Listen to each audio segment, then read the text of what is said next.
Président. Donc avant d'activer le chronomètre, je sais tout de même que je pourrais compter sur la clémence du public et du Président qui nous fait honneur aujourd'hui, Zaid Lahari, parce que Zaid Lahari, c'est le représentant d'IDEA, qui a lancé depuis 2014 une grande œuvre pédagogique. Et donc, bon, je ne dirais pas que je tiens quand même, je pense que je pourrais compter sur votre clémence, non pas pour accompagner l'article 49 sur son lit de mort. Ce ne sera pas aujourd'hui, je pense, une chronique de mort annoncée de l'article 49, mais peut-être une tentative de sauvetage. Activons donc le chronomètre. Alors, supposons qu'au moment où je vous parle, maintenant, de la limitation des droits et libertés entre l'article 49 de la Constitution de 2014 et l'article 55 de la Constitution de 2022, un autre conférencier prenne le micro pour vous entretenir du même sujet ou d'autre chose. L'intelligibilité de mon discours, de mon propos, serait profondément altérée par cette interférence d'un discours parasite. Le propos deviendrait kafkaïen, indéchiffrable pour les récepteurs que vous êtes. Les choses deviendraient encore plus ingérables si je me mets moi-même à tenir deux discours parallèles. Mon message initial serait dans les deux cas victime de diaphonie. Crosstalk, disent les Anglais, qui selon la source peut être exogène ou locale. La diaphonie est donc d'une manière un peu vulgarisée une distorsion de signal. Un signal propre aux victimes se fait agresser par un autre signal à cause du phénomène d'induction électromagnétique. Il en ressort une interférence pouvant créer des dysfonctionnements du système de transmission, quel qu'il soit, voire sa détérioration. Il ne s'agit pas de s'aventurer sur ces terrains de sciences pointues, impénétrables pour la juriste que je suis. Mais la Constitution est aussi un canal de sens. Contre-associationné, le texte fondamental renseigne sur l'identité, combine fibre axiologique et conception du pouvoir. Le sens communiqué se doit d'être cohérent et éviter autant que faire se peut les sens parasites.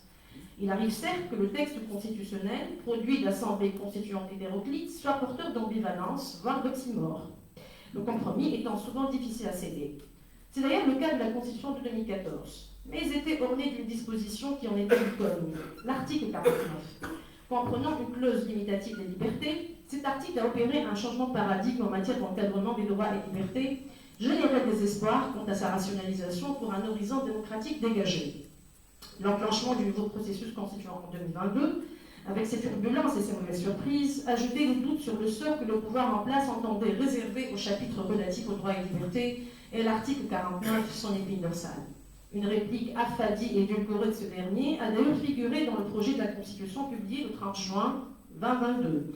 Avant que la copie finale de la Constitution ne lui redonne plus de vigueur, dans l'article 55 qui clôt le chapitre relatif aux droits et libertés. De l'avis des commentateurs avisés de la Constitution, ce chapitre n'est pas trop mauvais. En le comparant à son prédécesseur, dans la Constitution de 2014, un triptyque en ressort. Des droits préservés, des droits améliorés et des droits revus au rabais. Bien entendu, la clause imitative des libertés se déploie sur la trame de ces droits qui en constituent l'objet, ce que nous n'allons pas aborder. Ce qui retiendra notre attention, c'est plutôt l'exercice de reconstruction de sens auquel s'est attelé le constituant en 2022, et le message diaphonique qui en est ressorti, par coup de suppression et d'ajout. Dans une ambiance mi-figue, mi-raisin, le signal initial qu'a voulu émettre le constituant, en conservant un tant soit peu une clause imitative des libertés, et la continuité avec l'article 49. Une continuité porteuse de potentialité. Ce sera notre premier moment. Sauf qu'il s'agit d'un signal victime, ayant subi une interférence déconcertante, celle d'un signal offensant, celui d'une rupture porteuse d'aporie. Ce sera notre deuxième moment. Premier moment donc, le signal victime, les potentialités de la continuité. Se voulant probablement rassurant, le constituant de 2022 a grosso modo conservé les grands traits de l'article 49. En l'occurrence, la compétence à la matière, confiée au législateur, premier point. Il en a également reconduit la méthode, ce sera le deuxième point. Premier point donc, la fixation de la compétence. La réserve de la loi, soit la compétence exclusive reconnue au législateur en matière de droits et libertés, est considérée comme socle des systèmes démocratiques d'encadrement des libertés. En Tunisie, la Constitution de 2014 s'est donnée pour mission de redorer le blason de la réserve de la loi et lui redonner sa vraie signification. La Constitution de 1959 se contentant d'une mention systématique et expéditive, dans les limites prévues par la loi, invariable quel que soit le droit concerné, et d'un simulacre de clause imitative à l'article 7, dépossédé de toute potentialité protectrice, à défaut d'un juge constitutionnel à proprement parler.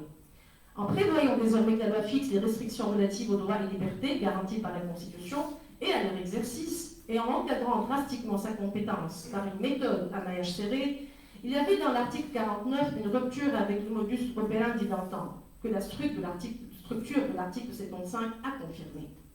Même signification, mais la portée de la légalité est différente. En effet, sous l'empire de l'article 49, la loi couvrait les différents cercles de la légalité, soit les lois votées par le Parlement, loi organique, les lois référendaires et celles des décrets-lois, dont la légalité est différée, étant des actes réglementaires intervenant pendant un délai limité dans le domaine de la loi, y compris celui des libertés. La Constitution de 2022 a réagencé la légalité. Les lois référendaires, selon l'article 97, ne couvrant pas prima facie les libertés, et la légalité différée des décrets-lois se trouve hypertrophiée par un élargissement rationnel temporis déconcertant. La Constitution de 22 démultipliant les occasions pour le président de la République de légiférer par décret-loi, entre autres dans le domaine des libertés, ce qui n'est pas rassurant. Mais soit. Titre de compétence, les clauses limitatives des libertés des articles 49 et 55 encadrent la compétence par le principe de non-régression. Reprenant mot pour mot l'article 49, l'article 55 prévoit qu'aucune révision ne peut porter atteinte aux acquis en matière de droits de l'homme et de liberté garantis par la présente Constitution. Le maintien du principe est heureux, préservant les libertés des changements de majorité. L'obligation incombe au pouvoir constituant dérivé, mais engage a fortiori le législateur. Qui peut le plus, peut le moins. Perceptible à l'échelle internationale dans les observations générales du Comité des droits économiques, sociaux et culturels, dans son interprétation authentique du pacte de 1966, la clause de non-régression est bien connue en droit constitutionnel comparé. La fameuse jurisprudence du Conseil constitutionnel français relative à l'effet cliquet, ou encore l'obligation standstill en droit belge, est liée au droit créance, imposant des obligations positives à l'État et lui interdisant, selon Isabelle Lachaise, je cite, de diminuer le plus haut niveau de protection conféré aux droits acquis, le moment où la norme internationale ou constitutionnelle qui les consacre s'impose à lui. Ce qui pose justement le redoutable problème de l'identification de cette norme de base qui permettra de mesurer le recul par la norme en cause. Des théories ont été développées à cet égard. Nous n'avons pas le temps, bien entendu, de les mentionner. Mais pour revenir à la Tunisie, le principe de non-régression est gravé dans le marbre constitutionnel, et tant mieux. C'est le cas également de la méthode de restriction.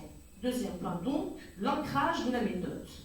Aussi bien l'article 49 que l'article 75 forgent une méthode dans la limitation des libertés, qui s'impose au législateur. La voie de la limitation de la liberté étant l'exception, ce doit être pavé d'un filtrage, soit un triple test qui en rationalise l'exercice, celui de la nécessité externe dans un écosystème particulier lié à la démocratie, celui de la motivation de la restriction, celle-ci devant être justifiée par un objectif légitime, et le test de proportionnalité. La nécessité d'abord. L'on connaît la centralité de la nécessité dans l'histoire des idées politiques, terrain où a germé la conception moderne des droits de l'homme. Les théories contractuelles en particulier lient le passage de l'état de nature à l'état civil, social, à la limitation des libertés, laquelle limitation est nécessaire en vue d'assurer la sécurité collective de tous. Le temps qui nous est imparti est trop court pour égrener le chapelet de théories fondatrices à cet égard, celle de Hobbes, Montesquieu, Beccaria, qui a tiré les conséquences en matière pénale. La nécessité constitue donc le fondement de légitimation des restrictions aux libertés. C'est l'ultima ratio. La Cour européenne des droits de l'homme situe le nécessaire dans un entre-deux, entre l'absolument nécessaire et le raisonnable ou l'opportun. La Cour suprême canadienne exige qu'il s'agisse de préoccupations sociales urgentes ou réelles. Mais où ça? La nature subjective et malléable de la nécessité fait en sorte qu'elle ne doit pas être interprétée in abstracto ou in vacuo, au risque d'être instrumentalisée. Les textes internationaux et constitutionnels en déterminent donc le réceptacle. C'est la société démocratique, dans l'article 29 de la Déclaration universelle des droits de l'homme, c'est la société libre et démocratique, dans l'article 1er de la Charte canadienne des droits et libertés. Ce fut l'état civil démocratique dans l'article 49, c'est désormais le régime démocratique. Ce n'est pas tout à fait la même chose, nous le verrons. Mais cela donne un seuil de signification et impose une charge de preuve que la restriction se justifie dans un écosystème démocratique à la partie qui demande le maintien de la restriction selon la Cour suprême canadienne, soit les pouvoirs publics. Une jurisprudence constante de notre tribunal administratif s'inscrit dans la même veine. Attention sur la méthode. La nécessité de la restriction, nécessité externe, étant de nature relationnelle, ne peut se déployer de manière autonome. Elle est déterminée à l'aune d'un objectif ou d'une valeur. comme le souligne le professeur Slinarmeni. En vue de garantir cette valeur, nous dit-il, il n'y a pas d'autre solution que de limiter la liberté. Ces valeurs sont celles énumérées par les articles 49 et 55. Il en ressort deux sphères d'objectifs légitimes.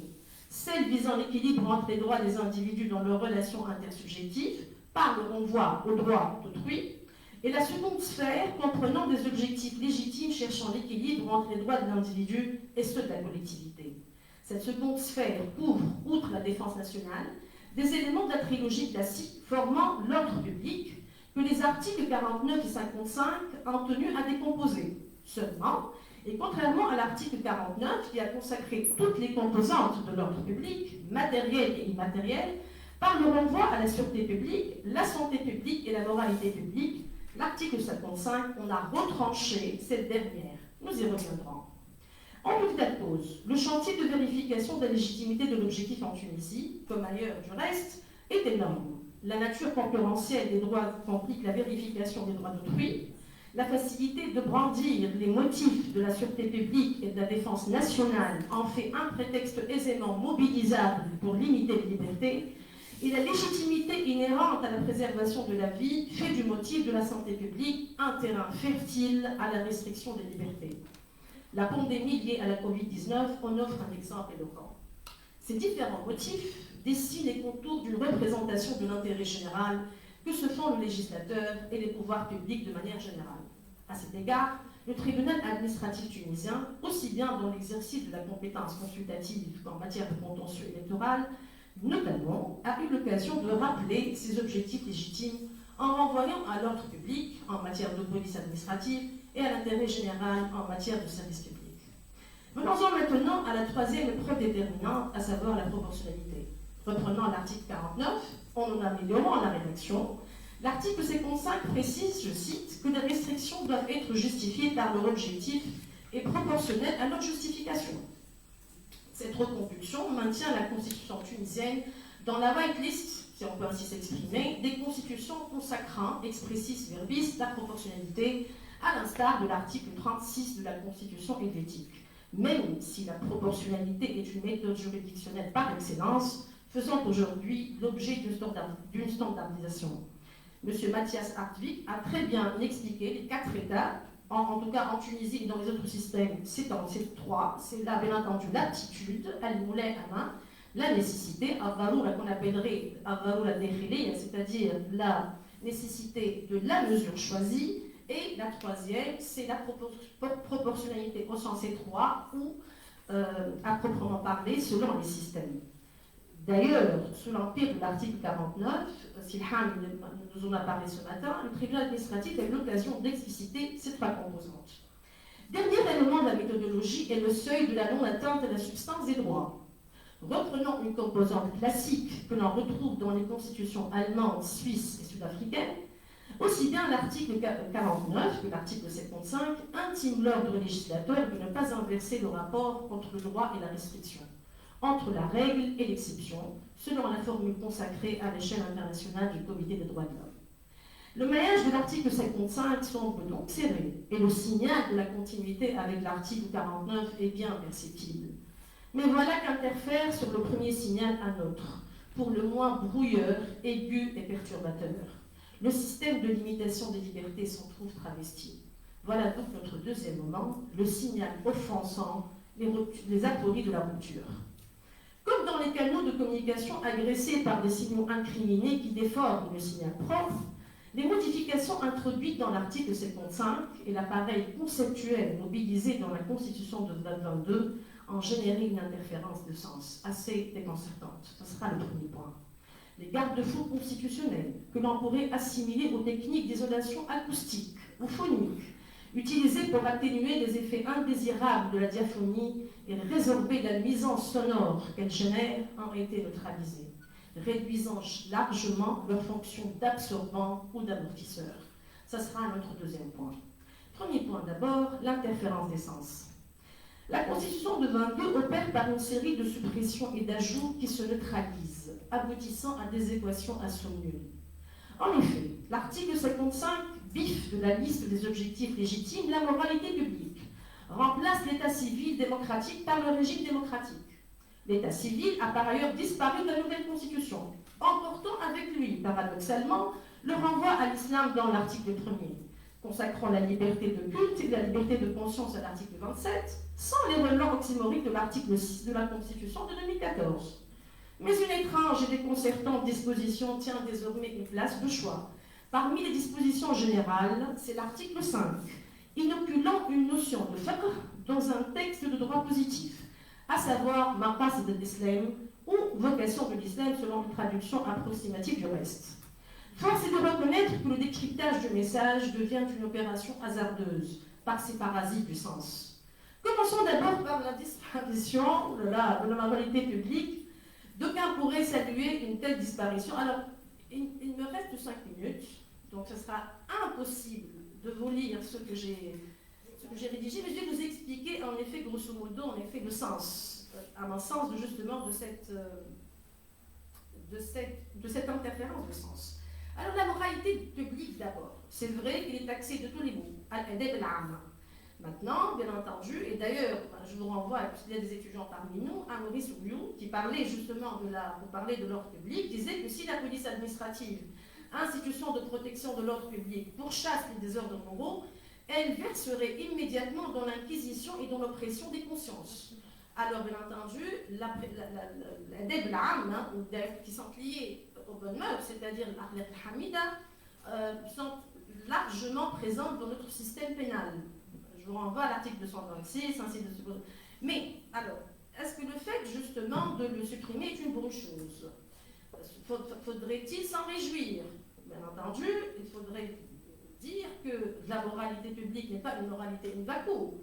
D'ailleurs, tous les textes de référence, c'est aussi bien les principes de Syracuse, la Cour européenne des droits de l'homme qui dit qu'il n'y a pas une morale commune aux différentes, bien entendu, aux différentes sociétés européennes. En effet, normalement, la notion de moralité publique se devrait s'analyser dans le cadre d'un réceptacle qui était dans la Constitution de 49, de 2014, l'état civil démocratique. Maintenant, nous avons le régime démocratique. Bon, alors, bien entendu, il y a aussi la question parce qu'il y a aussi la suppression, justement, de l'état civil.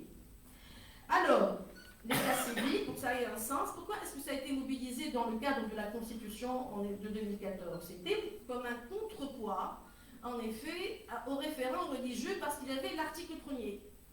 Et donc, un peu, c'était lié à, si vous voulez, c'était, d'ailleurs je cite ici Ras Darla, c'était le complément objectif de l'article 1er. C'est-à-dire, pour revenir au sens que donnaient les constitutions de 1959 à l'article 1er, il faudra maintenant 2.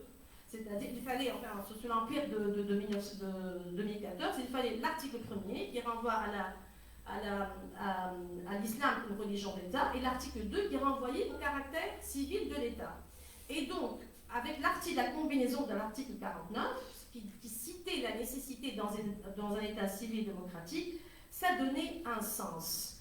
Alors, bien entendu, le problème justement c'est-à-dire on aurait pu comprendre en effet le fait d'avoir supprimé l'article justement, la référence à la civilité de l'État. De toutes les manières, on pourrait rétorquer que la Constitution de 2022 a aussi supprimé la référence à la religiosité.